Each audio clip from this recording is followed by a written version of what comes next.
Ce qui a motivé le lancement de cette exposition, c'était vraiment de permettre au public de renouer le lien perdu avec la cathédrale, puisqu'elle est fermée au public depuis l'incendie. Il y avait une réelle envie du public, on le voit avec le monde qu'il y a autour de la cathédrale, qui lie les palissades qui se situent tout autour du chantier, et qu'il y avait vraiment ce besoin d'en apprendre plus sur le chantier, les métiers qui sont mobilisés, et puis de renouer ce lien avec la cathédrale qui est pour l'instant fermée au public.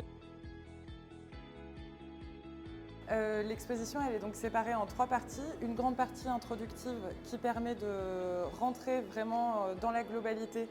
des opérations et des métiers à travers notamment un film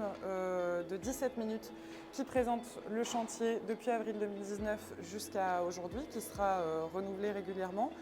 Et puis une grande maquette à l'échelle 1/55e qui permet de comprendre des éléments constitutifs de l'architecture de Notre-Dame et des travaux de restauration qu'on est en train de mener. Et de 3 films qui permettent de comprendre l'histoire de la cathédrale, la phase de sécurisation qui est la première phase de travaux et la phase de restauration de la cathédrale. Ensuite, dans la deuxième partie qui est le cœur de l'exposition, il y a 8 îlots thématiques qui présentent chacun des grandes opérations du chantier et les métiers qui sont mobilisés sur ces grandes opérations. Et enfin, il y a la fresque qu'on voit ici qui est un peu l'élément conclusif de l'exposition et qui permet de comprendre les métiers qui sont mobilisés sur le chantier, les liens qu'ils entretiennent entre eux, comment ils travaillent ensemble et des fiches métiers qui permettent notamment à l'un des publics cibles de l'exposition qui sont les collégiens, les lycéens qui se questionnent sur leur orientation, qui auraient découvert dans cette exposition des métiers qu'ils ne connaîtraient pas, des métiers du bâtiment, des métiers d'art, des métiers de la recherche aussi, puisqu'il y a une partie qui est consacrée à la recherche, de consulter ces fiches métiers qui sont à la fois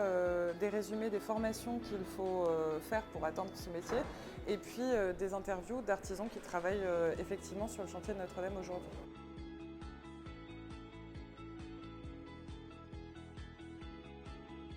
On n'y voit pas les mêmes choses, on n'y comprend pas les mêmes choses, on n'y explique pas les mêmes choses. Ici, c'est une exposition qui est plus grand public,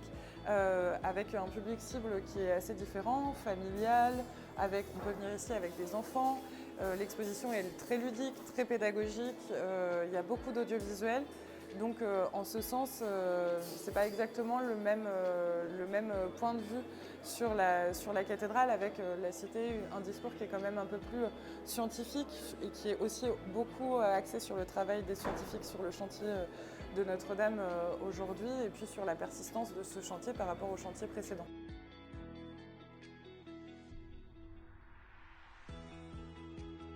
Il y a toute une partie qui est consacrée à une expérience qui s'appelle Éternelle Notre-Dame, qui est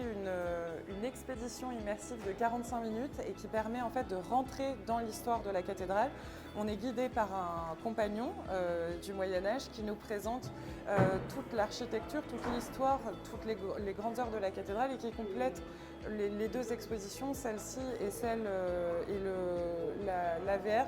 se complètent assez bien, puisque ici on est plutôt sur le chantier actuel, pendant que la VR présente vraiment toute l'histoire de la cathédrale, et c'est vraiment une expérience qui est d'une grande qualité. En ce moment, on est en 2023, c'est le cœur battant de la restauration. Toutes les restaurations intérieures sont encore en cours. Il y a aussi quelque chose qui est emblématique de la cathédrale qui va bientôt poindre dans le ciel, qui est la flèche de la cathédrale. On est en train de remonter la voûte de la croisée du transept. On va laisser juste l'ouverture pour que la flèche puisse passer, et puis pour permettre aux échafaudages en fait, avant d'aller jusqu'à 100 mètres de haut pour que la flèche soit reconstruit. Le dernier arbre pour restaurer les charpentes a été récolté il y a 1 mois. Donc on est vraiment là en 2023 dans le cœur battant de la restauration, puisque la cathédrale rouvrira ses portes en 2024.